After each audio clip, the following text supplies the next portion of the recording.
Welcome, everyone. Welcome to the new MDs, moms, doctors, and scientists working together to heal our children. I'm so happy to be here today. My name is Zen Honeycutt, and I'm thrilled to be the M of the new MDs, one of them anyway. We're all moms here, but the MC. And I'm here with Dr. Stephanie Seneff. Hello, Stephanie Seneff. Hi. The scientist, with Dr. Michelle Perro and scientist Stephanie Seneff. And I'll introduce first. Stephanie Seneff is a senior scientist at MIT. She's also the author of the book Toxic Legacy: How the Weed Killer Glyphosate is Destroying Our Health and the Environment. Welcome, Stephanie Seneff. Great to be here. Thanks. Thank you. Stephanie's coming all the way from Hawaii. We so appreciate you being on the show. And Dr. Michelle Perro is a pediatrician of over 40 years, and she is the author of What's Making Our Children Sick, which is an incredible book. I highly recommend it. She's also the author of the book Making Our Children Well, which is coming out soon. When do you think that will be coming out, Michelle? After the summer. Okay. All right. So within 2025, we'll be seeing your new book. That's fantastic. Michelle is also the founder of GMO Science, which is the very gracious host of this show. We so appreciate GMO Science and your funders. And yes, Educate to Regenerate. She has a lot of incredible information on there, including the V Symposium. I just want to put a plug for that. I'm the MC of the V Symposium as well. A lot of people are needing that information right now, so please check that out. And I'm the author of Unstoppable. It's a book about transforming sickness and struggle into triumph, empowerment, and a celebration of community. Again, I'm Zen Honeycutt of Moms Across America, and I'm delighted to be hosting this show. We've had a small technical glitch, but that doesn't take away from the important topic we are covering: danger in the dough, unveiling the toxic contaminants in Girl Scout cookies. This topic's important. Why? Because the new MDs, Zen Honeycutt and Dr. Stephanie Seneff and myself have studied toxic metals as well as glyphosate and its byproduct AMPA in cookies tested from 3 states across the U.S. and 25 cookies. Let's get back into the data, shall we? Regulating for heavy metals in our food supply. So we have to use water limits. We're using water limits. That was a choice we made, and trying to get uniform measurements was very challenging. And also, for example, the FDA has no mercury limit set and uses data extrapolated from mercury in fish.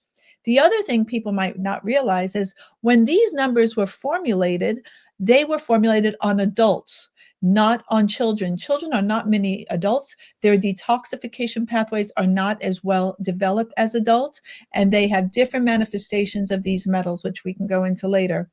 Last but not least, and I'll just make this point briefly now, then we can continue, ladies, is that what we found is that these numbers here, you'll see parts per billion, and people might say, what the hell is a part per billion?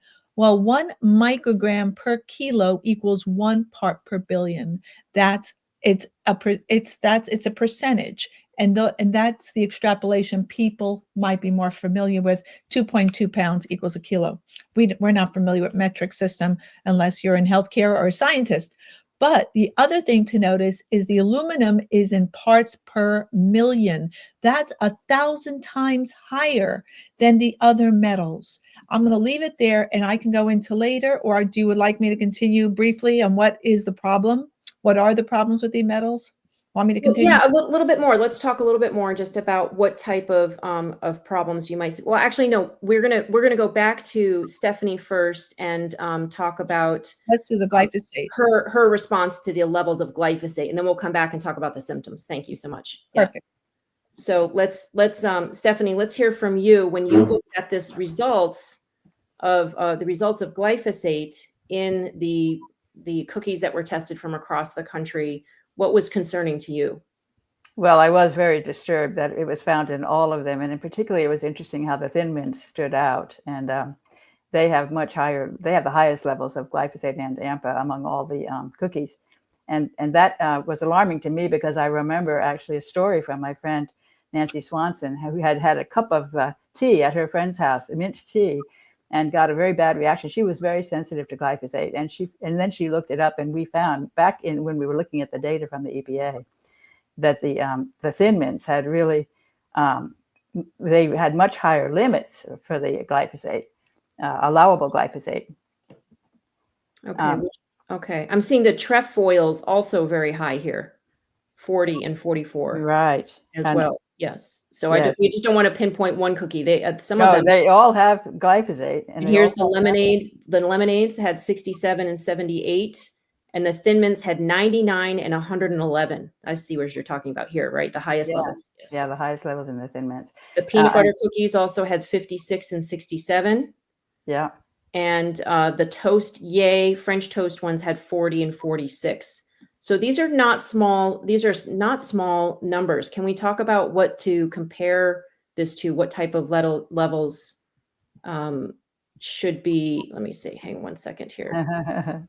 Um, okay. any levels are concerning. I mean, when you buy organic, it's often the case that it's not detectable. Not always the case, which is really unfortunate because the organics are picking it up from the rain or from the manure. You know, there's other ways they can get it without actually using glyphosate on the Right. crop. And the important thing about the wheat, which most of these cookies have wheat, and people think, oh, wheat's not GMO. Non-GMO, great, I'll buy that. But wheat is sprayed with glyphosate right before harvest, and that is why I think we have an epidemic in celiac disease and gluten intolerance. And these cookies are showing why, because they've got that glyphosate in them. Right. And we're going to get to in a moment the levels, why the levels of glyphosate are so high. But first, we want to get back to Michelle because the parents want to know what symptoms would we likely see in a child that has high levels of. Let's first talk about heavy metals, and then we'll talk about glyphosate. What type of symptoms might they see in children with heavy metal? Yeah.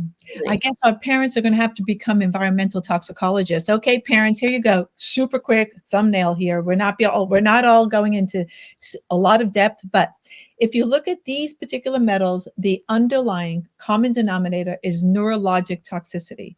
They all have neurologic toxicity, and then they all have other toxicities. But let's talk about the neuro one and what that might look like in your kid. Number one is behavioral changes. Number two is you might see focus issues, ADHD, rising in the US. Number three, you might also see changes in, unfortunately, loss of IQ, mental capacity, and that is particularly prominent with lead, which does not recover. Loss of IQ points with lead is not recoverable. And last but not least, autism, lead, cadmium, and mercury, and aluminum are all associated with autism. And we can talk about glyphosate and autism, but let's just focus on the metals. So we know autism now in the great state of California is 1 in 22. So this is also stemming from these toxic metals causing, not correlating with autism. And there were several papers. And then there were some little extra things that you can get. They also seem to all cause cardiovascular toxicity and immunologic toxicity. If an adult has a cardiac arrhythmia, which is an abnormal heartbeat, make sure they look for heavy metals because mercury is high on the list and aluminum to follow, particularly adults who've had a lot of silver fillings and dental work, major source of toxicity. So heart disease is the number one killer in America. You're saying it could be connected to heavy metal poisoning? 100%, Wow. because a lot of those metals, in addition to what we're eating, people are carrying them every day in their teeth. Right. From silver amalgams, which our dentists are still, although not as much now because kids get ceramic fillings or they get these plastic resins now instead of heavy metals. Thank goodness. And silver fillings are not silver. They're an amalgamation of mercury, nickel, tin in some places. And it wasn't until biologic dentists, the IAOMT, came out and said no more silver fillings. That's not a statement from the American Dental Association, by the way. They still don't ban silver metal in fillings. But that's where it could be coming from in adults, not in addition to the food we'll talk about. Immune dysfunction for sure. And some of these metals are particularly toxic to the kidneys, cadmium, and some of them are carcinogens, cadmium for sure, and arsenic. So there are some foods that children eat which are not common in these Girl Scout cookies that have super high levels of arsenic, like rice, right? But that's a common food. Different issue, but there is a substantial amount of toxic metals in pesticides. And that is true. There was a toxic pesticide made with arsenic that was sprayed in rice fields, particularly in our southeast, that contaminated rice, actually globally. And a lot of that we know from the work of Dr. Gilles Seralini on heavy metals. So even from the pesticides, you're getting the toxic metals. So it can cause global systemic toxicity of your kid, with the main focus being neurologic. So I just, as a doctor, when you look at these levels, I mean, because you've looked at children with levels of heavy metals in their blood, correct? I would imagine. So Yes. when you see these levels, are they concerning to you? Would they be, could you say that they might be something that could contribute to the levels of heavy metals in their blood when you see their tests? 100%. And now you have to remember that many pediatricians and many healthcare practitioners for children are not trained in environmental toxicity, environmental toxicants. So people don't, other than lead and mercury, pediatricians do not have a lot of training, but they have been trained in lead. Interestingly, why just lead? Because it's so neurologically toxic. So when you see 42 parts per billion in the peanut butter patty cookies, looking at it right here. Yeah, that would be concerning to you. Well, imagine a kid who eats 3 of those cookies. They got 120 parts per billion of lead right in that one dose.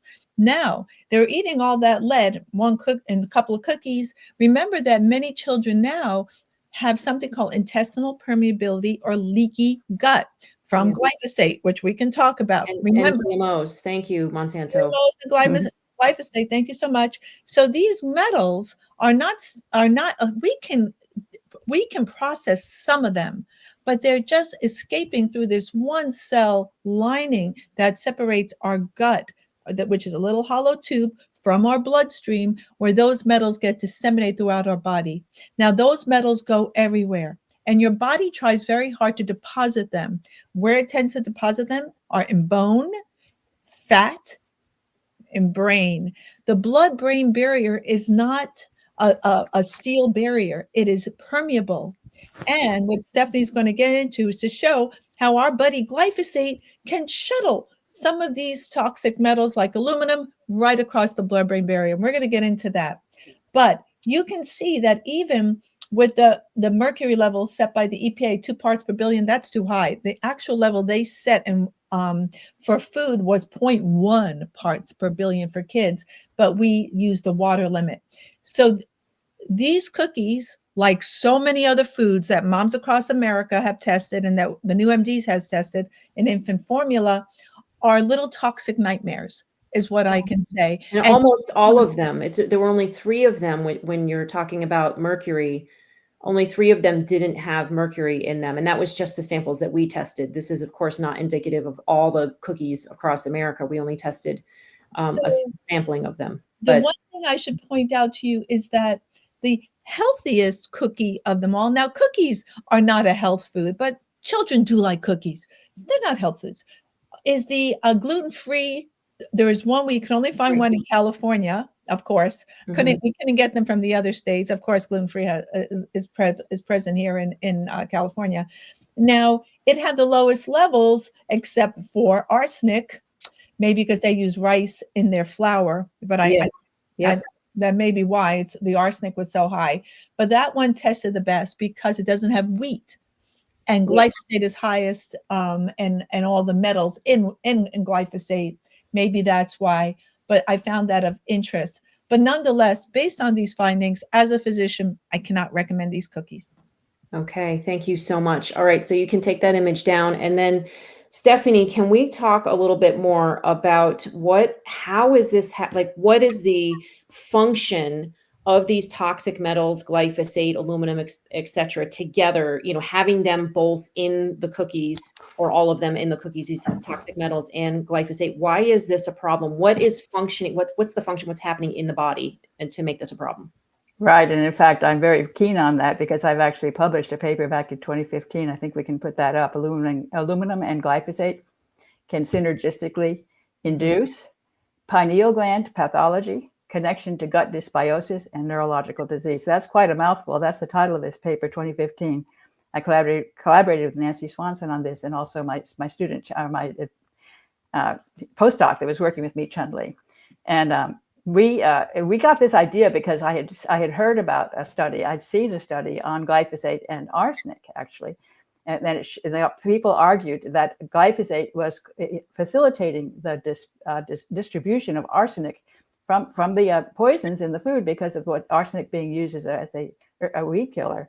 Arsenic and glyphosate together going buddying up and going to the kidney and destroying the kidney. And this was looking at kidney failure among farmers in Sri Lanka who were simultaneously exposed to both glyphosate and arsenic. And arsenic is a +3 metal, so is aluminum. They have a lot in common. They're both very toxic. And so it occurred to me that why couldn't the same thing happen with aluminum? And I looked into it and studied the research literature. And we came to the conclusion that it made a lot of sense that glyphosate, in fact, there was an article that talked about 2 glyphosate molecules wrapping around aluminum +3 charge, erasing that +3 charge. So it becomes a small neutral molecule. +3 charge makes it harder for aluminum to get across the barrier.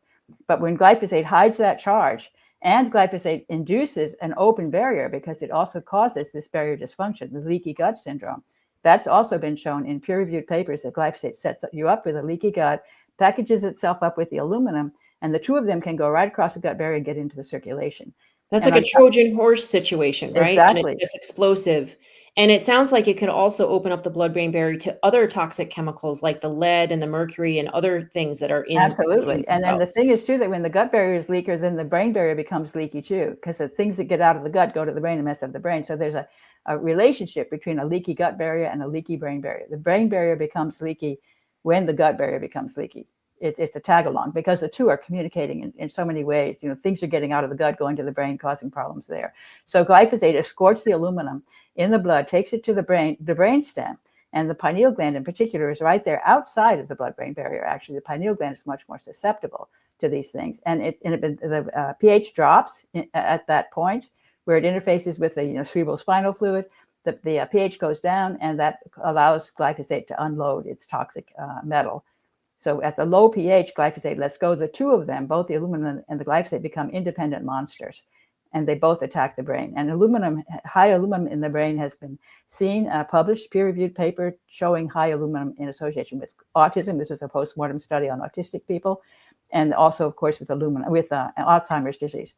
Very clear that aluminum accumulates in the plaque that's associated with Alzheimer's disease. So glyphosate basically can facilitate aluminum to become toxic to the brain and causing both autism and Alzheimer's disease. This sounds like a nightmare. And I was just going to ask Dr. Pero what type of symptoms you might see if the pineal gland is damaged and the gut and the brain. Mm-hmm. But you just mentioned it, autism and Alzheimer's. Would you agree with that, and Dr. also Pero? A sleep disorder, of course. Yeah. So your pineal gland addition is responsible for circadian rhythms. And now about 2/3 of children under the age of 10 years old have something called dysomnias, which are abnormal sleep patterns. And what's the number one driver of tired parents are children who are not sleeping well. Kids are up, parents are up, everyone's cranky. Additionally, the pineal gland allows our connection to source. So your spirituality is also tied to your pineal function. And a lot of these metals take out pineal function, the ones that Stephanie mentioned, and fluoride is the other big one. We don't want to get into fluoride right now because we can spend a whole show on fluoride. Mm-hmm. But so the pineal is this really sensitive gland, and some things that can restore it, I'll just throw it out there now, restore pineal function is turmeric. Yeah, turmeric. I heard the fruit tamarind is also good too. But people can look that up. Also, turmeric is easier to get than tamarind, but but turmeric also. But so I use a lot. I mean, it's certainly in Asian cooking and Indian cooking. They use a lot of turmeric in curries. Yes, but I love turmeric, and you should just make sure you take it with a little black pepper, and it's better absorbed with a little fat like coconut oil. So a coconut curry, it's on everyone's menu tonight, is a perfect food to give. Delicious too. Yeah, I want to add that on the Moms Connect call last week, we did a detox program, and I've just started it with Sarah Lakey Fields from Natural Pathways, and it has khichdi every day, 2 cups of khichdi, which includes curry. So I'm so glad to hear that I'm going to be detoxing my pineal gland at the same time. So we're having that every day. It's really easy cleanse because you're just basically adding in the curry and doing a few other detox things. You can still eat food. All right, so that's that the Indians have low Alzheimer's because of all the curry that they eat, because they get a lot of turmeric. And a lot of people put turmeric paste here to kind of try and detox the pineal gland. There's a program you can use just because we're talking about it, and you can make a little paste with coconut fat And then you can put it here that it stained your skin orange. Oh, well, but That's funny because it's very staining. here in California, no one will notice if you've got an orange forehead, but I'm just saying that's another way to get it out of there. Okay. Well, I'm so glad we always get these extra tips on how to detox and to get healthy from Dr. Pero.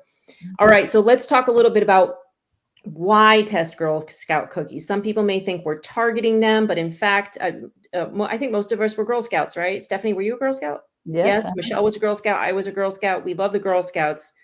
So Michelle, give us a little bit of background why you initiated the Girl Scout cookie testing.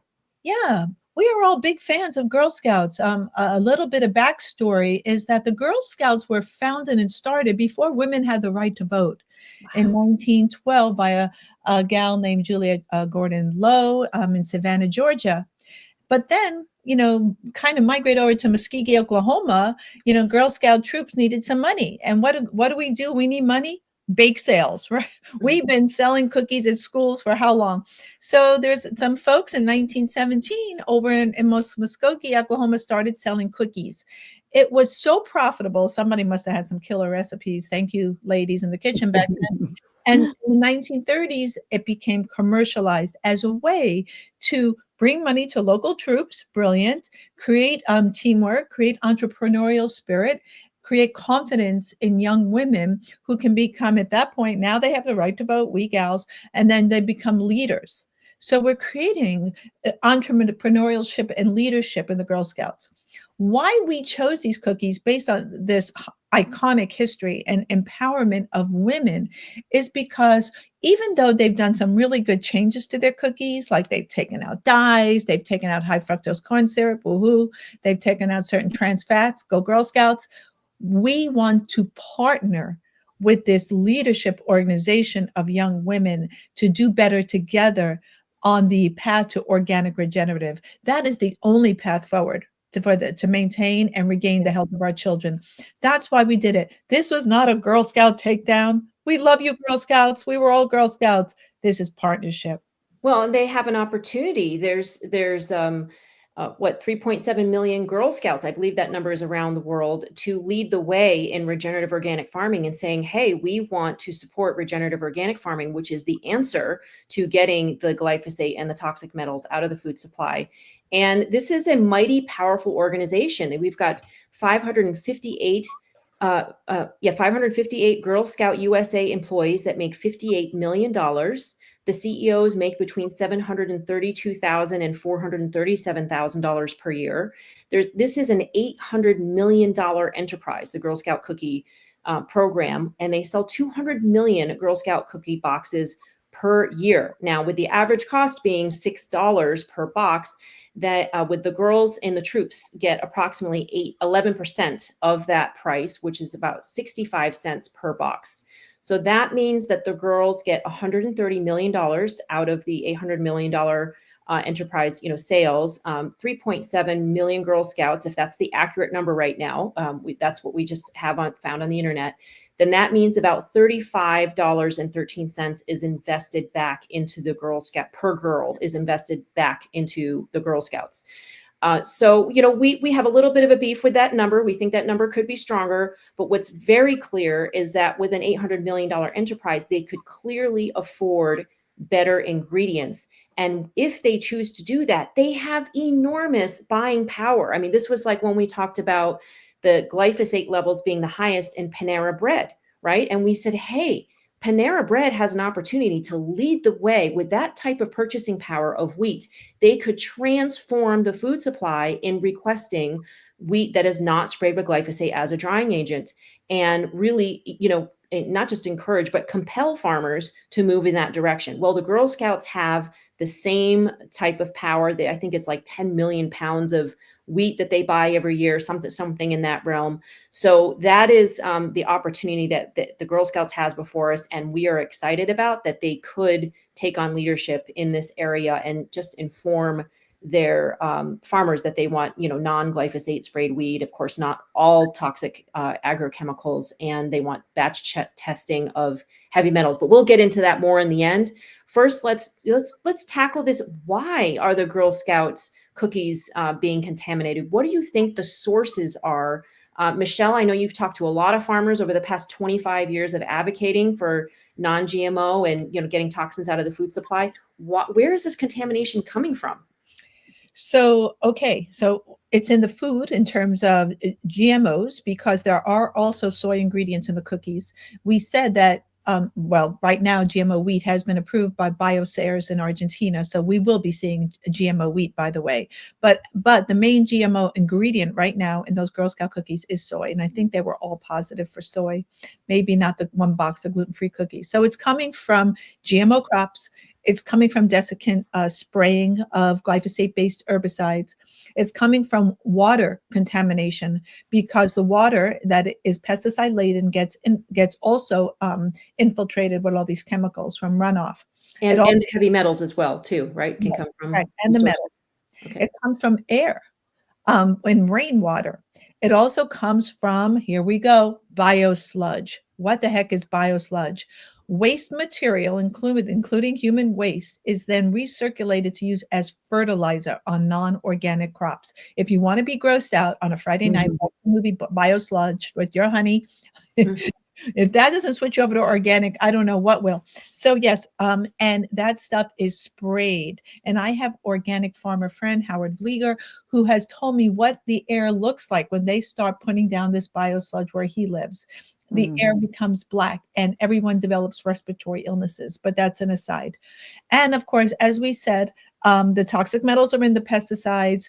And if you are following any geoengineering, maybe that's another topic, because we're conspiracists if we talk about it, that there are folks from geoengineeringwatch.org who say that we are being sprayed with these toxic metals. So to manipulate the weather. To manipulate weather. Especially it has been recorded in happening. So, yes. So water, it's like a surgical stuff. Wind, water, soil, poop. That's where it's coming from. And we talked last show about the saga of nasty soggy sauerkraut. What a story. That was so sad because it was organic. Organic sauerkraut. Organic sauerkraut. It wouldn't grow. It was all millions of dollars of sauerkraut wasted because of crap.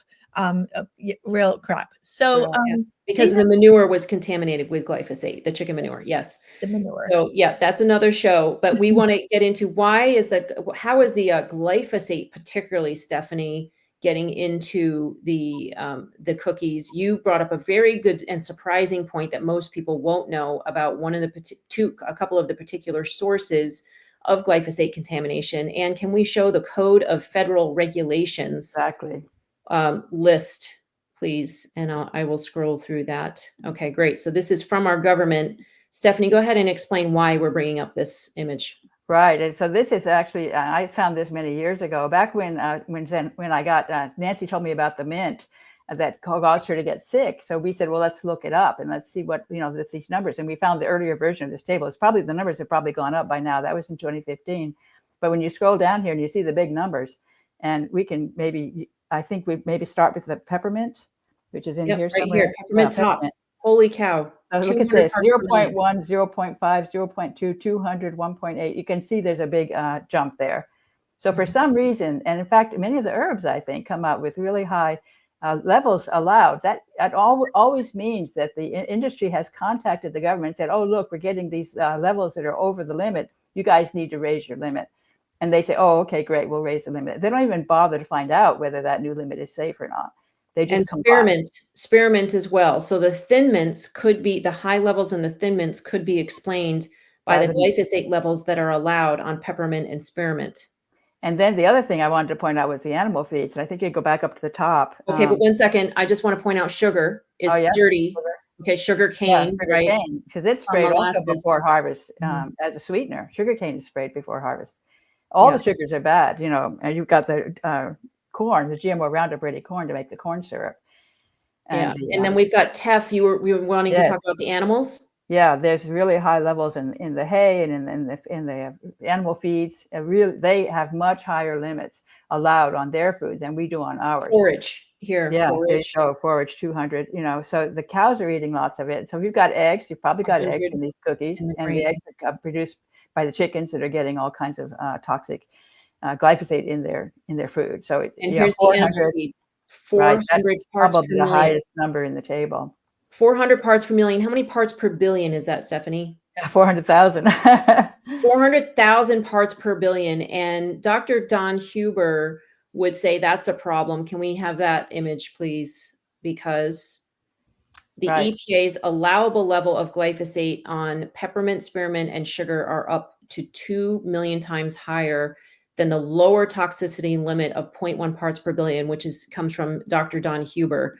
And Stephanie did the math on that, 2 million times higher than what we should be exposed to. Can we see the next image, please? And the levels of glyphosate and AMPA present in the Girl Scout Thin Mint cookies are 1,110 times higher than Dr. Don Huber's lower limit, toxicity limit of 0.1 parts per billion. So this is of grave concern, wouldn't you say, ladies? I agree. And in fact, I think he got that number from a paper, which I became aware of almost immediately after it was published. That was a paper I think was published in, I've forgotten exactly when, 2015. I think we have an image of that paper. Let's see, I guess No, that's a different one. Sorry. Well, it's a paper that showed that they grew breast cancer cells in culture, and they exposed them even to parts per trillion of glyphosate. They went over a range from parts per trillion, parts Is per it the billion. non-alcoholic fatty liver disease one? It's No. not. It's a culture of breast. I thought we had the image there, but I guess we don't. Sorry. Yeah, there it is. Thank you, Anne. Oh, great. There you go. Yes. Glyphosate induces human breast cancer cell growth via estrogen receptors. And you can see tables in this, plots in this paper that show at parts per trillion, it increases these estrogen receptor expression, which is what's going to allow the breast cancer cells to grow. So this is in vitro. We don't know if it translates into human, exposure, but it's very disturbing that such a tiny amount of glyphosate. It's an endocrine disruptor, and endocrine disruptors have a feature of being more toxic at very low levels than they are at higher levels. And this is something that I think the industry was aware of way back when they set the standards for how to test. They said that if this was back in the 1970s when they approved glyphosate, if you see that it's not toxic in animal studies at certain levels, then you don't have to look any lower than that. It's like the dose makes the poison. They had that kind of phrase, that you don't have to look at lower levels if you don't see toxicity at higher levels. And they may have said that because they discovered that when they did the study on the lower levels, I'm just guessing, they got toxicity, so they didn't want people to know that. I'm just guessing. But it's possible. We're consistently debunking the dose makes the poison here with both of you. Michelle, you also want to talk about, it's not just Dr. Don Huber. There's an additional study that talks about low levels of toxicity, right, Dr. Pero? So, yeah, to your point, Zen and Stephanie, that debunk the myth dose makes the poison. You've heard of these endocrine disrupting effects. It's extremely low levels, parts per trillion and parts per billion. But our colleague and friend, Dr. Michael Antoniou, who's the head of genetics and gene therapy in King's College in the UK, also showed several years ago that 0.1 parts per billion caused, not correlated, non-alcoholic fatty liver disease, which now is affecting 1 in 3 Americans. We've changed the name to MAFL now, metabolic associated fatty liver disease. Oh, I didn't know that. Thank you. MAFLD. But Yeah. the point is, we're all walking around with fatty livers, including children. And children who are at the highest risk of these fatty livers are children who are obese. How many kids are obese? Anywhere from 1 in 3 to 1 in 5, depending on their ethnicity, where they live, what state, and their socioeconomic level. Still astronomical. What's driving disease right now in America after cigarette smoking is cardiometabolic, is metabolic disorders, with obesity leading the charge. It's not necessarily because people aren't exercising, it's because we're exposing them to these obesogens, endocrine disrupting. So even these low level numbers are a problem, which they knew about, and they're carcinogenic, as an aside. But so we have documentation other than Dr. Huber of these extremely low levels being problematic. Yes, and endocrine disrupting as well, which the EPA is now being forced to review endocrine disrupting effects of pesticides.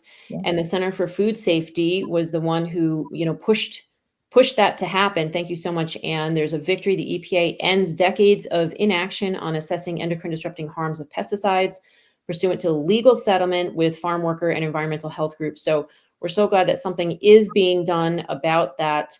But really just dismayed that, I mean, glyphosate's been used now for 40 years in the food supply, and they're just now getting to the endocrine disrupting effect of glyphosate and these other toxic chemicals.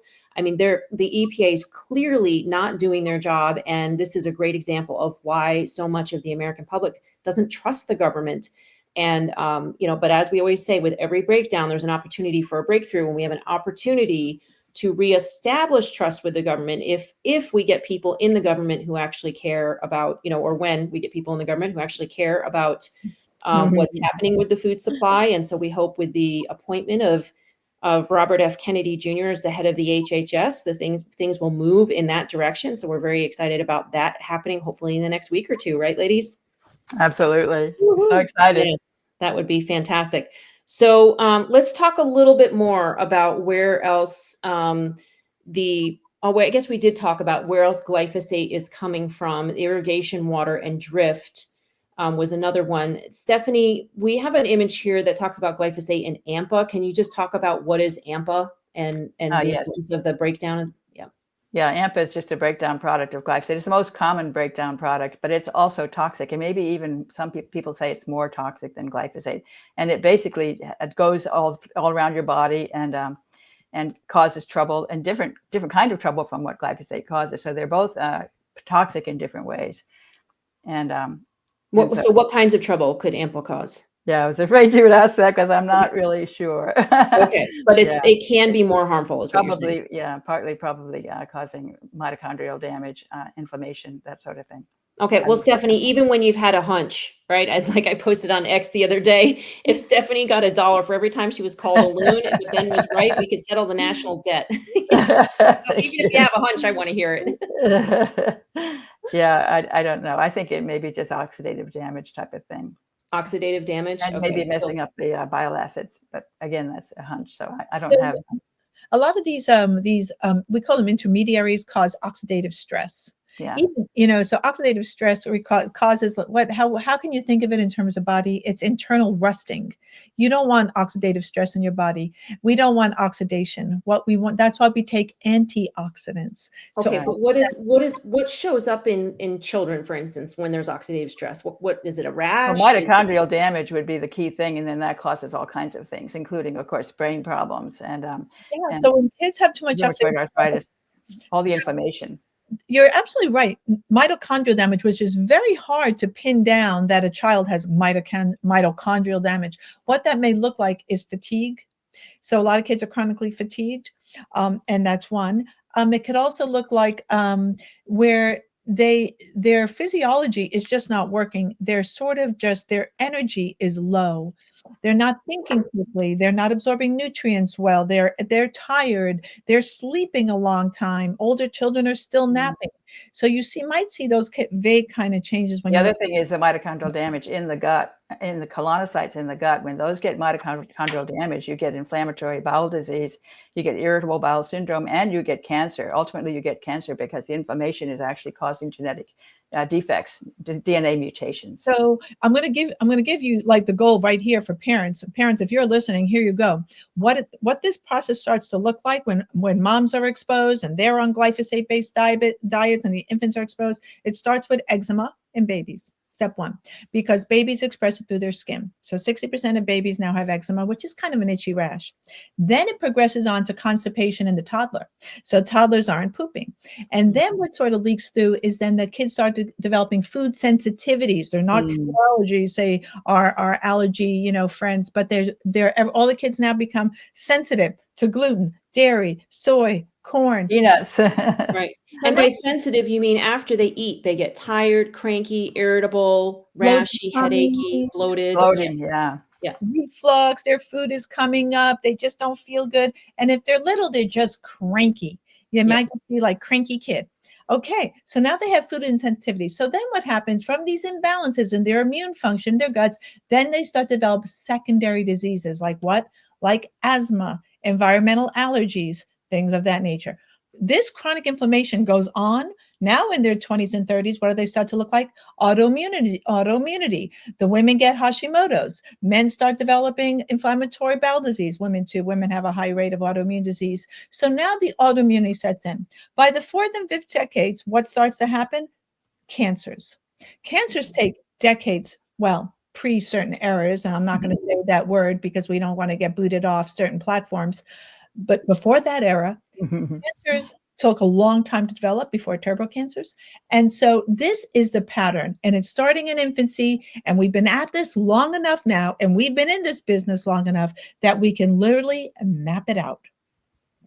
Well, that's a very scary sequence of events. And we hope that it's not starting with food products like the Girl Scout cookies for people. We hope that we can change that, because we believe that just because somebody can't afford perhaps organic, or just because the Girl Scout cookies aren't organic right now, people should not be poisoned. People should not be consuming toxic heavy metals that contribute to autism and infertility and heart disease and cancer. And they should not be exposed to glyphosate that contributes to those same things as well, in addition to autism, Alzheimer's, all types of autoimmune diseases. I mean, this really is a mind-boggling situation that anybody ever had the idea to spray toxic agrochemicals directly on our food and get away with it. And then I mean, really, it is a conspiracy that the whole government had to conspire to find a way to allow for farmers to spray toxic chemicals on our food supply. And the manufacturers had to conspire to convince the farmers, who are good, warm-hearted people who simply are working their tails off day and night to provide food for the American people. They had to convince these farmers that these chemicals were safe. And they had to tell them, oh no, these are things that are fine to put on the food supply, and it doesn't matter if there's heavy metals in there. So it really is a massive, if people call us conspiracy theories, but it is a massive conspiracy to keep the farming system a toxic treadmill of chemical cocktails. And so what is the question? Let's see. How does this affect eating root vegetables? Because I know how to avoid packaged items, but I'm also being told now to avoid root vegetables, even the ones that I grow, which is overwhelming. Wow. Well, yeah. So if anybody wants to talk about that, what we've seen from the baby food testing, that was that the sweet potatoes and the regular potatoes had the higher levels of, I believe it was lead, of toxic metals. And that is very concerning. So, it's up to you if you want to avoid root vegetables altogether, if you want to potentially limit them, or if you want to know the source where they're growing from. If they're growing from a local farmer that may be, a small farmer is less likely to have massive amounts of the sludge that Michelle was just talking about. They might be using manure from their animals. And there's a whole movement now with the regenerative organic program, like Gaia Herbs is locally here in Asheville. And they had a huge banner over their booth when I went to Natural Products Expo West that said, grow your own fertility. And that meant that they have animals on their herb farm that create the poop. They are actually look more valued for the fertilizer that they can create than being, meat objects, right? So they grow their own fertility. They grow, chickens and pigs and beef, cattle, in order to create the manure to grow in. So if you are purchasing food from a farmer that fertilizes their crop in that way, and by the way, you don't even need animal products. There's a whole book out that's all about fertilizing crops with plants, so you can like ferment grass and ferment, what's the one that is pickery, 7-minute itch. What is that one? It's an herb. Anyway, there's all kinds of herbs that have a lot of nutrient density and mineral value. I'll think of that herb later. Stinging nettles is like that. Stinging nettles. Thank you. Yes, stinging nettles. It's very good to ferment that and make a fertilizer with it. You don't actually even need the animal manure. So if your farmer is growing in that way, you're much less likely to have your root vegetables contaminated. Ladies, did you want to add anything to that question? Our dear friend, rest in peace, Ronnie Cummings from Organic Consumers Association, and has an organic farm in San Miguel de Allende. and they grow fermented aloe leaves, and they ferment them for forage for their animals. And they've been fermenting these leaves because those plants grow really well in Mexico due to the dry heat and low water usage. And the animals do so well eating fermented leaves. When I ferment my own foods, I give the remains to my chickens, and they go nuts eating fermented foods. So fermentation is an 100% great way to go. It's how we survive during the winters. We would ferment our veggies and foods, and then those microbes, and Stephanie, maybe you want to talk about this next, will often break down glyphosate. They take the nitrogen and phosphorus out. So maybe there might be less glyphosate once it's fermented. Yes, I think we have a paper on that actually, about I don't know if she can find it.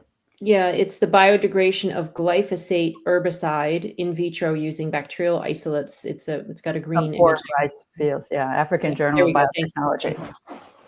And yeah, there you go. Thank you. Yeah, so that I found that paper because I was looking for. First of all, I found out that almost none of the microbes are able to metabolize glyphosate, which is interesting. That's why it's a poison to all of them. And many of our microbes are getting killed off by the glyphosate, especially the really beneficial ones like bifidobacteria and lactobacillus. But Acetobacter, there are some species, not all of them, in fact, but some species of Acetobacter can biodegrade glyphosate, which they actually turn it into nutrient, because glyphosate is a really good source of nutrients if it can be metabolized. It's got nitrogen, it's got phosphorus. Those are the key things that we use. We use nitrogen fertilizer, phosphorus fertilizer. That's what they put on our crops. They use these synthetic fertilizers, which is not good. Manure, of course, also has nitrogen and phosphorus, but this glyphosate is a very good nutrient if you can break it down. And that's why the cyanobacteria, because they can break it down, but they're causing a lot of trouble all over the waterways because of the glyphosate. They're metabolizing the glyphosate, and then they're causing this massive overgrowth of these algae that are causing a lot of problems, and actually even killing dogs, for example, if they drink the water, because it's got these contaminants in it that are a consequence of the cyanobacteria and the ability of the cyanobacteria to overproduce nutrients that then drives the growth of all these algae, which then the water becomes toxic. So that's an interesting twist, that the beneficial ability of the cyanobacteria, they're removing the glyphosate, which is awesome, but then they're causing other troubles as a consequence of that. And that's a pattern that you see, But we can, back to what we can do about it. We can have apple cider vinegar, kombucha, and sauerkraut with this bacteria that can degrade and break down glyphosate into non-toxic components. Yes, that's right. Yes, and then Michelle wants to talk about a study showing how patients who have gone organic have benefited as well. Yes, if we can put up that slide. Thank you, Anne. So people say, what can I do? Oh my God, we're contaminated. Well, when families switch to organic, this came from Kendra Klein, top 4 pesticides after just 1 week of an organic diet all decreased. I have found this to be true in years of treating patients with this. I have thousands of anecdotes. They always say, this is not real science. 20 rats studied, that's science. 20,000 patients, not science. Thousands of patients have gotten better when we switch their diets from GMO or non-GMO glyphosate-based herbicide diets, because even though something says non-GMO, doesn't mean it doesn't contain pesticides. The average food contains at least 6 pesticides, folks. Very little data on synergistic toxicity. But I digress 1 second. Okay, you change your diet to organic regenerative food, if not regenerative, organic, and your levels will drop.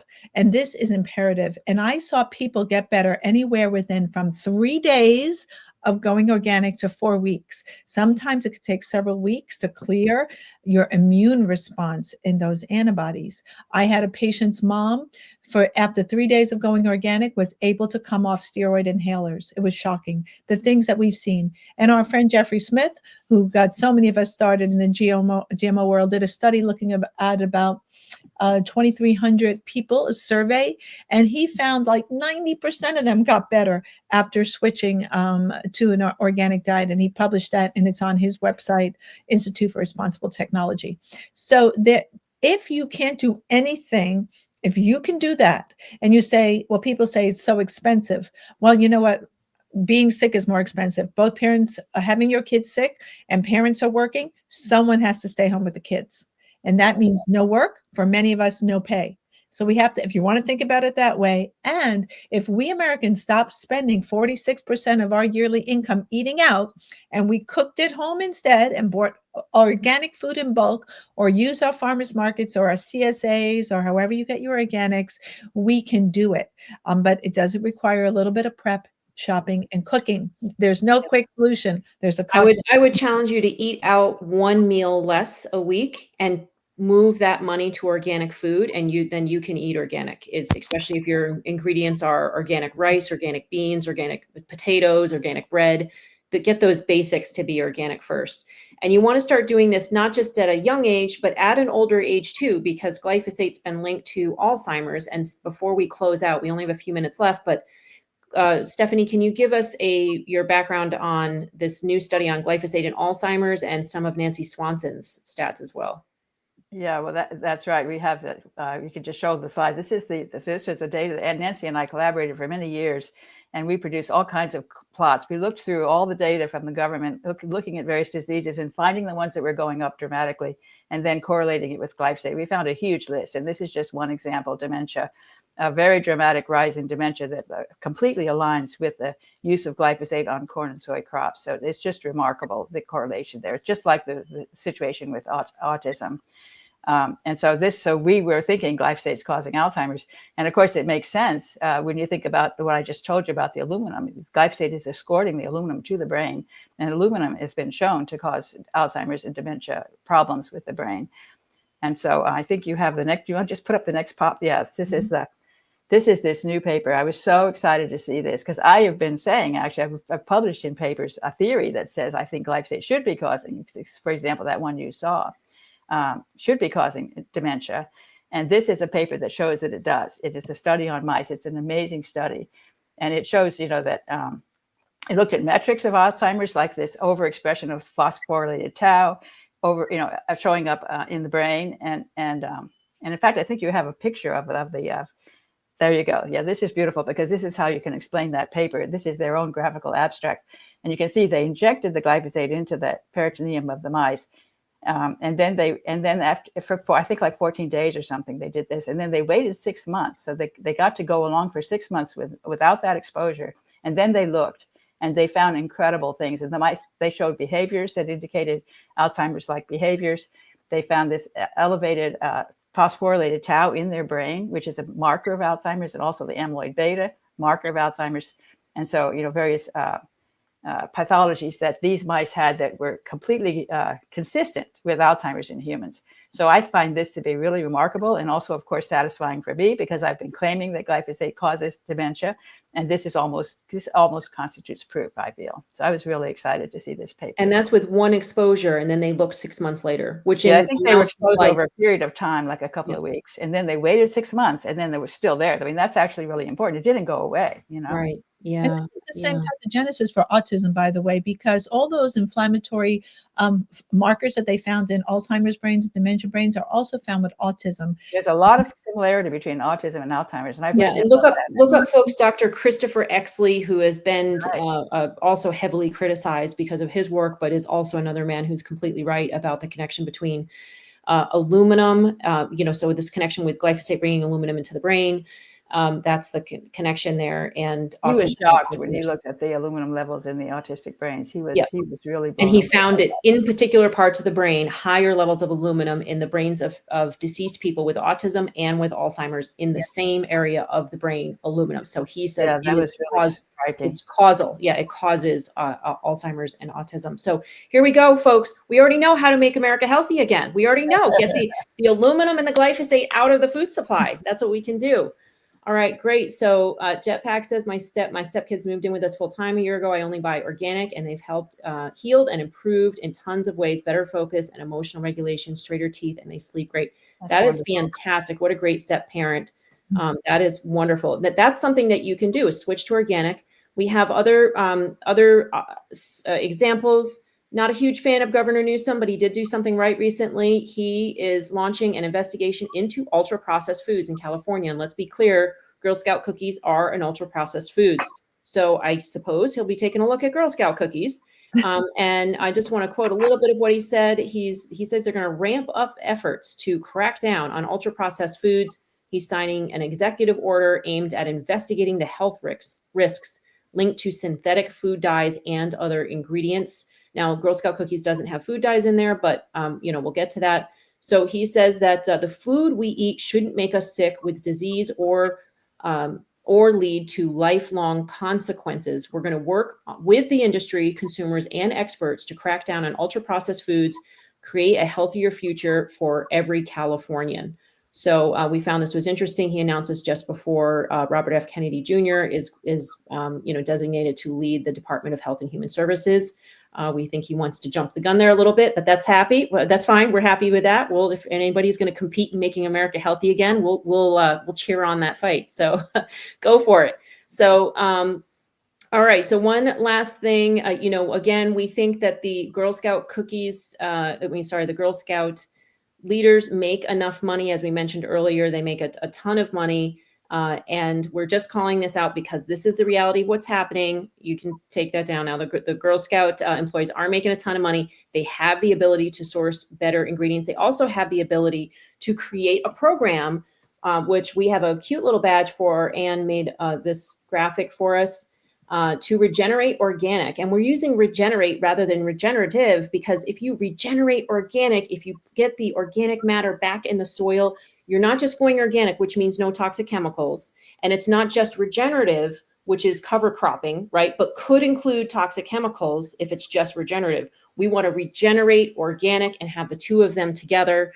And we're inviting the Girl Scouts to call upon their troop masters and the headquarters to have a program all about regenerative and regenerating organic farming. So any last words from either one of you about the program? Oh, wait, one last thing that we want to inform. Here's the questions. What we're asking the Girl Scout organization to do. Inform your suppliers that starting in 2026, you'll only source wheat and ingredients that are not sprayed with glyphosate and other harmful drying agents. They're called desiccants. We'd like them to source non-GMO ingredients starting in 2026. There's a little girl named Alicia that years ago asked for that and got over 40,000 people to sign a petition asking for that. So they've known about GMO ingredients for a long time.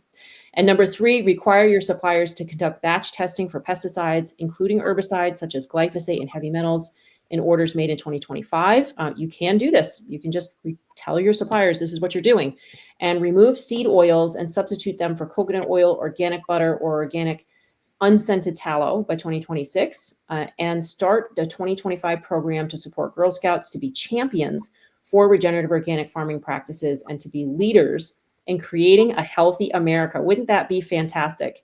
So you can contact the Girl Scouts on Instagram at Girl Scouts and ask them to do these 5 things. Feel free to take a screenshot right now to post it on your Instagram page, tag them with it, and to also tell your local Girl Scouts when they come around to buy cookies from you that this is what you want to have. Let's show one final thing with a good thing that the Girl Scouts are doing, which is the Girl Scout Cookies 2025 Food Allergens Guide. We are very happy that they have taken the time.